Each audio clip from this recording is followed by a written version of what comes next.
Hello बच्चों, good morning, सुप्रभात। I hope कि आप बहुत अच्छे होंगे, स्वस्थ होंगे, मस्त होंगे और लाइफ एंजॉय कर रहे होंगे।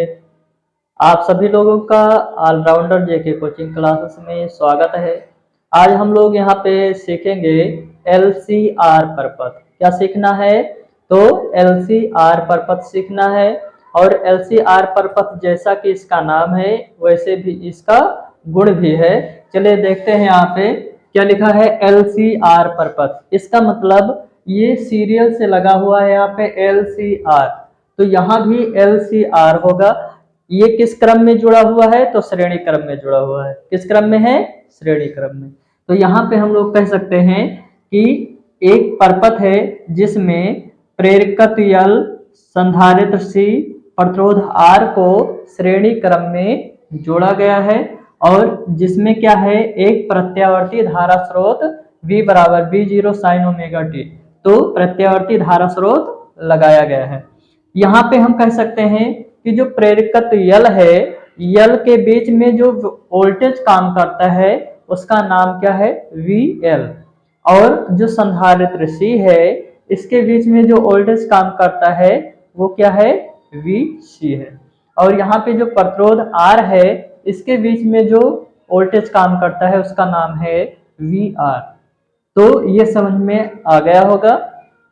यहां से इसको देखते हैं तो इस ग्राफ में क्या कहता है कि यहाँ पे धारा I और प्रतिरोध R के बीच में जो वोल्टेज काम करता है VR, ये क्या है? एक समान कला में होंगे।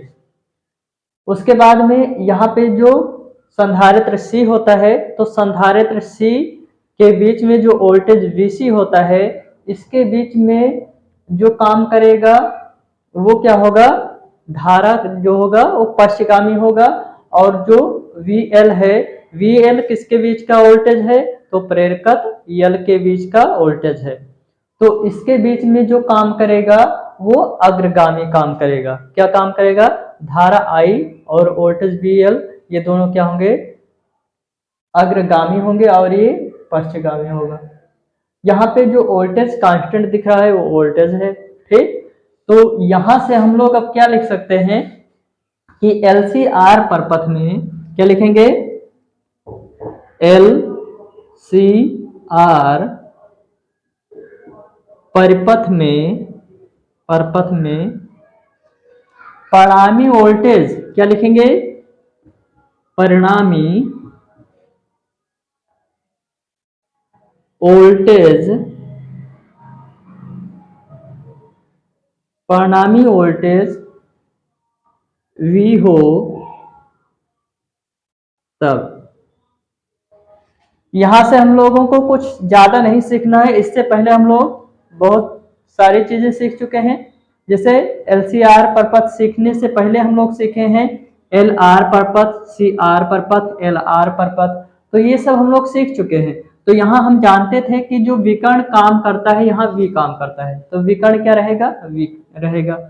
तो यहाँ पे हम लिख सकते हैं V स्क्वायर बराबर, हमें पता है कि कर्ण स्क्वायर बराबर क्या होता है? लंब का स्क्वायर प्लस आधार। तो लंब यहाँ पे क्या है? VL माइनस VC है और आधार क्या है? VR है। तो VR का स्क्वायर प्लस में क्या रहेगा? VL माइनस VC का होल स्क्वायर लिखेंगे। तो ये हो गया परिणामी वोल्टेज हो गया। अब इसको हम लोग ये चीजें लिख सकते हैं। यहां से हमें क्या करना है अब? तो हमें पता है ओम के नियम से, ओम के नियम से, ओम के नियम से ये क्या कहता है कि जो वोल्टेज है V, वो क्या होता है? धारा I और प्रतिरोध R का गुणनफल होता है। तो इसी के हिसाब से अगर देखा जाए तो VR के बराबर I इंटू R हो जाएगा। तो I इंटू R, VR यहाँ लिख सकते हैं वोल्टेज VR। तो धारा इसमें क्या काम कर रहा है? धारा I और प्रतिरोध R काम कर रहा है। यहाँ पे VL देखा जाए, जैसे VL माइनस VC लिखा गया है, तो VL यूज कर सकते हैं। तो VL के बराबर क्या हो जाएगा? तो यहाँ पे धारा तो I प्रवाहित होगा, लेकिन इसके बीच में जो प्रतिरोध काम करता है उसका नाम होता है एक्सीएल। और जो वोल्टेज VC होता है इसके बीच में जो प्रतिरोध काम करता है वो काम करता है XC, और धारा क्या होता है, I होता है। तो ये सारी चीजें समझ में आ गई होंगी। यहां से हम लोग क्या करेंगे, इसको उठा के इसमें रख देंगे, पुट कर देंगे। तो पुट कर देंगे तो क्या हो जाएगा, V² बराबर यहां से क्या होगा, I R का होल स्क्वायर, IR का होल स्क्वायर हो जाएगा, और प्लस में क्या हो जाएगा, तो यहां लिख सकते हैं IXL लिख सकते हैं, और माइनस में IXC लिख सकते हैं, और इसका हो जाएगा होल स्क्वायर। तो इसको होल स्क्वायर लिख दिया जाएगा। यहां से V बराबर अगर देखा जाए तो V बराबर ये हो जाएगा अंडर रूट, और जब इसका स्क्वायर हटाया गया है तो स्क्वायर हटाएंगे तो अंडर रूट आ जाएगा, और यहाँ पे I² कॉमन करेंगे, दोनों में से कॉमन हो जाएगा। तो अंदर बचा क्या, R प्रतिरोध R का स्क्वायर प्लस यहाँ पे क्या बचेगा, तो यहाँ बचेगा XCL माइनस XC का होल स्क्वायर। ठीक, यहाँ कोई डाउट नहीं बन रहा होगा। इसको क्या करेंगे, अंडर रूट से जब बाहर निकालेंगे तो धारा I प्रवाहित हो रहा है, तो I यहाँ पे आएगा, स्क्वायर हट जाएगा, अंडर रूट से कैंसिल हो जाएगा, तो ये हो जाएगा V इक्वल I, और इनटू में अंडर रूट R² प्लस यहाँ पे XCL माइनस XC का होल स्क्वायर लिख देंगे। यहां से हम यूज क्या करने वाले हैं, यहां से हम लोग जानते हैं एक और फार्मूला कि XCL बराबर ओमेगा L होता है कि नहीं, तो XCL बराबर ओमेगा L होता है, और XC बराबर क्या होता है, 1/ओमेगा C होता है। तो जब ये पॉइंट हमें पता है पहले से, तो हम इसके जगह पे रख देंगे, और ये जो धारा I दिख रहा है इसको इधर ले आएंगे, तो पक्षांतर करेंगे तो बटे में आ जाएगा, तो ये हो जाएगा V/I इक्वल में क्या आएगा, तो इक्वल में आएगा अंडर रूट, ये हो जाएगा R का स्क्वायर प्लस यहाँ पे क्या हो जाएगा, XCL के जगह पे क्या रखना है, ओमेगा L, और माइनस XC के जगह पे क्या रखना है, तो हमें XC के जगह पे 1/ओमेगा C रखना है। क्या रखना है, 1/ओमेगा C, इसका होल स्क्वायर हो जाएगा। यहां से हम लोग जानते हैं कि जो V बराबर IR है, V बराबर क्या है, IR है,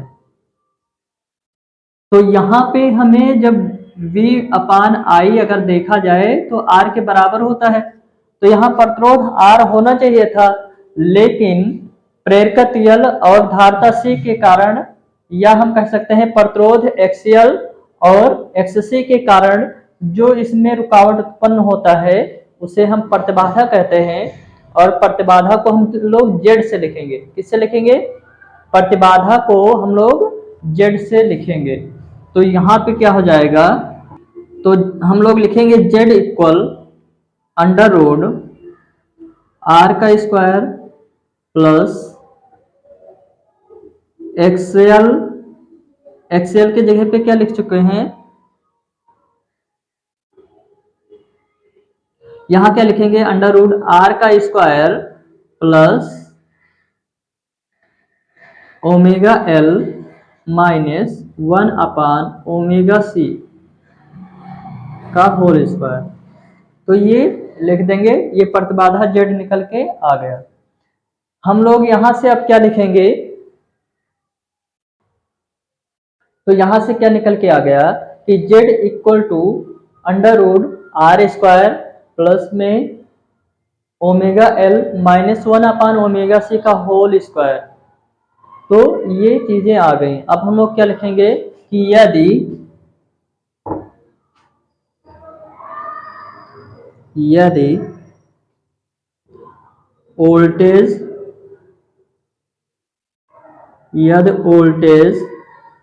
V तथा धारा I, यदि वोल्टेज V तथा धारा I के बीच कलांतर फाई हो, क्या हो, कलांतर फाई हो, तब जब यहाँ पे कलांतर फाई होगा तब हम लोग क्या रखेंगे, तो हम लोग यहाँ रखते हैं tan फाई। क्या रखते हैं, tan फाई। तो ये हो जाएगा tan फाई इक्वल, अब हमें पता है कि tan थीटा बराबर क्या होता है, लंब बटे कर्ण, लाल बटे कक्का, याद रखिए लाल बटे कक्का। तो L अपान ए होता है, L अपान ए लंब बटे आधार होता है। यहाँ पे अगर देखा जाए तो इसमें लंब क्या है, तो लंब है यहाँ पे VL माइनस VC और आधार क्या है, VR है। यहां से हम लोग रख क्या सकते हैं, VL के जगह पे क्या रखेंगे, तो VL के जगह पे हम लोग अभी यहां माने हैं क्या, IXL। तो यहां पे हम लोग लिख सकते हैं tan फाई इक्वल टू, यहां पे हो जाएगा IXL माइनस I, और VC के जगह पे क्या रखेंगे, XC रखेंगे, IXC पूरे का बटा यहाँ पे VR के जगह पे तो IR रख सकते हैं, IR। यहां अगर देखा जाए तो दोनों में धारा I है, तो I को हम लोग क्या कर सकते हैं, कॉमन ले सकते हैं, है ना। तो कॉमन हम लोग लेंगे तो क्या हो जाएगा, यहां से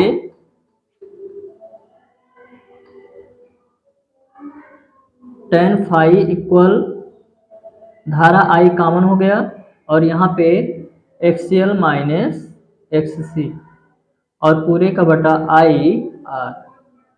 ये I से I कट गया, तो जब I से I कट गया तो बचा क्या हमारे पास, हमारे पास बच गया tan phi equal XL minus XC बटे में R। अब यहाँ XL माइनस XC आया है जो, तो XL और XC का मान भी रख देंगे यहाँ, तो ये बनेगा tan फाई बराबर, अब tan फाई बराबर क्या हो जाएगा, यहाँ पे ये हो जाएगा omega L minus 1 upon omega C और बटे में क्या आ जाएगा, R आ जाएगा। तो यहाँ पे कलांतर फाई आ गया और प्रतिबाधा Z का मान आ गया। यहाँ पे कहा जाता है कि यदि, पहला पॉइंट इसमें कहा जाता है यदि omega L greater than 1 upon omega C, अगर इसमें अगर देखा जाए तो फाई जो है कलांतर फाई अगर वो धनात्मक होगा तो इसमें धारा I और वोल्टेज V जो होता है वो क्या होगा, पश्चगामी होगा। क्या होगा, ये पॉइंट समझ में आया कि नहीं समझ में आया, यहाँ पे ये पॉइंट समझ में नहीं आया है अगर, तो हम लोग क्या बता सकते हैं, देखिए ओमेगा L जो होता है वो किसका मान है, XL का, और 1 अपान ओमेगा C किसका मान है, तो ये XC का मान है, ठीक है ना दोनों पॉइंट। तो यहाँ पे जब इसको ओमेगा L को बड़ा मान लेते हैं 1 अपान ओमेगा C से, मतलब XC से बड़ा मान लेते हैं XL को, इस कंडीशन में जो tan फाई बनेगा वो क्या बनेगा, वोल्टेज V और धारा I से क्या होगा, पश्चगामी होगा। क्या होगा, पश्चगामी। इसमें दूसरा कंडीशन होता है, इसमें जो दूसरा कंडीशन है वो क्या है, यहाँ पे omega L less than 1 upon omega C, तब इस कंडीशन में जो होगा tan फाई वो क्या होगा, वोल्टेज V और धारा I से क्या होगा, अग्रगामी होगा। क्या लिखेंगे यहाँ पे, अग्रगामी, अग्रगामी, तो अग्रगामी हो जाएगा। ठीक, जब ये दोनों मान बराबर होगा तो ये धारा I और वोल्टेज V ये समान कला में होंगे। कैसे होंगे, समान कला में। तो तीसरा पॉइंट भी लिख लीजिए, ओमेगा L बराबर 1/ओमेगा C। दोनों जब बराबर होगा तो धारा I और वोल्टेज V किस में होंगे, समान कला में होंगे, समान कला में